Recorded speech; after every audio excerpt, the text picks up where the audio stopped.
नमस्कार दर्शक बंधु आम चैनल ज्ञानमंजरी को आपण को अनेक अनेक स्वागत। आपण सदा सर्वदा क्लांत अनुभव करुछंती कि सामान्य काम कले श्वासक्रिया रे कष्ट हेउछि कि आखि और चर्म फिका देखा जाउछि कि यह रक्तहीनता किंबा एनीमियार लक्षण होई पारे।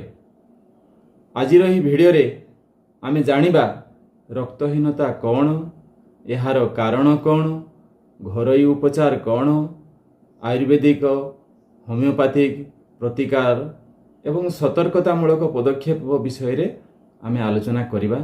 भिडियोटी शेष जाय निश्चय देखंतु। रक्त रे थिबा रेड ब्लड सेल को जोटा को आमे कहू RBC Welcome to the microscopic world of your blood. Red blood cells are packed with hemoglobin. This amazing protein grabs oxygen आमर from your entire body. Subscribe and let's साधारण explore भाषा together. आम शरीर रक्त रे हिमोग्लोबिन किंबा लोहित रक्त कणिकार परिमाण कमी जिबारगु रक्तहीनता कहा जाए। आपण को एक चार्ट मध्ये एटी दिया जाइछि। पुरुष मानकर रक्तर परिमाण केते रहिबो, महिला मानकर रक्तर परिमाण साधारण भावे केते रहिबो, ए चार्ट रे आपण अनुमान करि परिबे। हिमोग्लोबिन रो मुख्य काम हेउछि फुसफुस रो शरीर रो समस्त अंग को अम्लजान ऑक्सीजन पहुंचाइबा। जेतेबेले यह कमी जाए शरीर रो अंग प्रत्यंग को सठिक भाव रे अम्लजान पहुंची पारे नाही। रक्तहीनतार हेबार मुख्य कारण गुड़िक हेला खाद्य रे आयरन रो अभाव।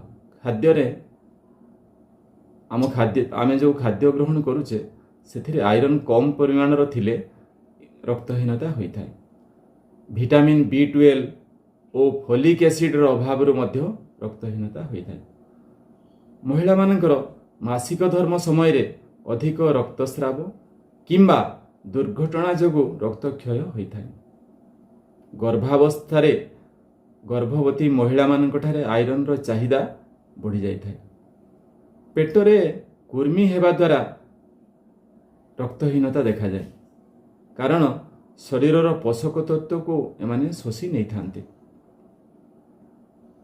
आसंतु जानिबा किछि सहज घरोई उपचार संपर्क रे।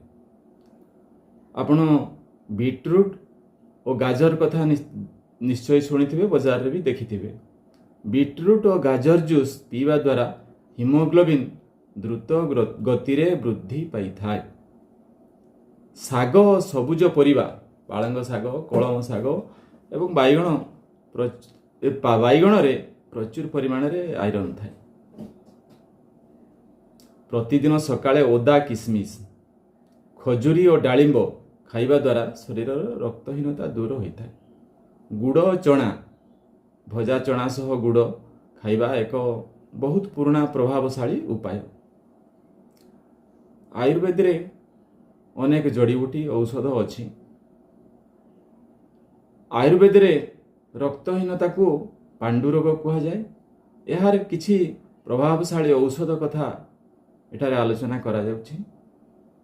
धरंतु जेपरि नवायस लौह, यह रक्त प्रस्तुति रे साहाय्य करे, किंतु डाक्तर परामर्श अनुसार ए औषध आपण खाइबे।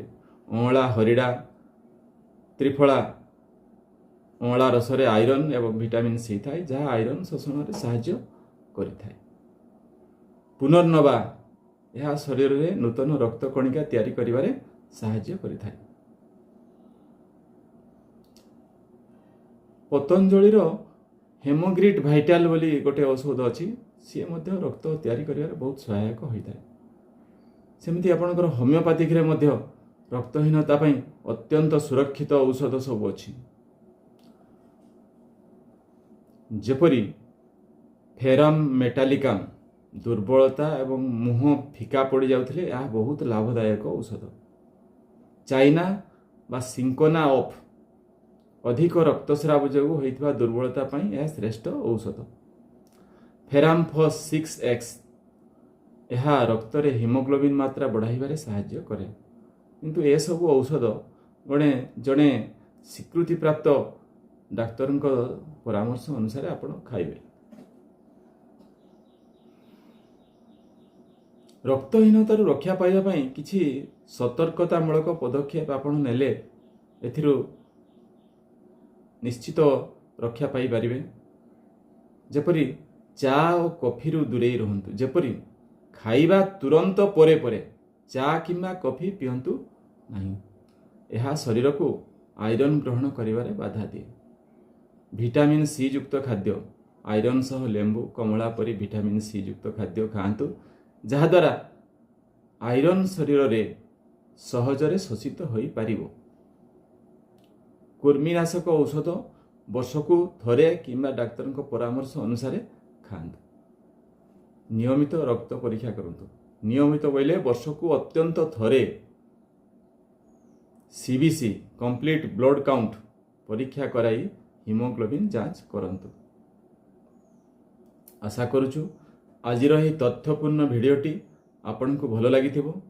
ଯଦି ଭିଡ଼ିଓଟି ପସନ୍ଦ ଆସିଲା ତେବେ ଲାଇକ୍ କରନ୍ତୁ, ଆପଣଙ୍କ ସାଙ୍ଗ ଓ ପରିବାର ସହ ସେୟାର କରନ୍ତୁ ଏବଂ ଏହି ସ୍ୱାସ୍ଥ୍ୟ ସମ୍ବନ୍ଧୀୟ ସୂଚନା ପାଇଁ ଆମ ଚ୍ୟାନେଲକୁ ସବସ୍କ୍ରାଇବ୍ କରିବାକୁ ଭୁଲନ୍ତୁ ନାହିଁ। ଧନ୍ୟବାଦ। ସୁସ୍ଥ ରୁହନ୍ତୁ, ଖୁସିରେ ରୁହନ୍ତୁ। ପୁଣି ଥରେ ଚ୍ୟାନେଲକୁ ଲାଇକ୍ ଏବଂ ସେୟାର କରନ୍ତୁ, ମତାମତ ନିଶ୍ଚିତ ଦିଅନ୍ତୁ। ଭିଡ଼ିଓଟି ଶେଷ ପର୍ଯ୍ୟନ୍ତ ଦେଖିଥିବାରୁ ଅଶେଷ ଧନ୍ୟବାଦ।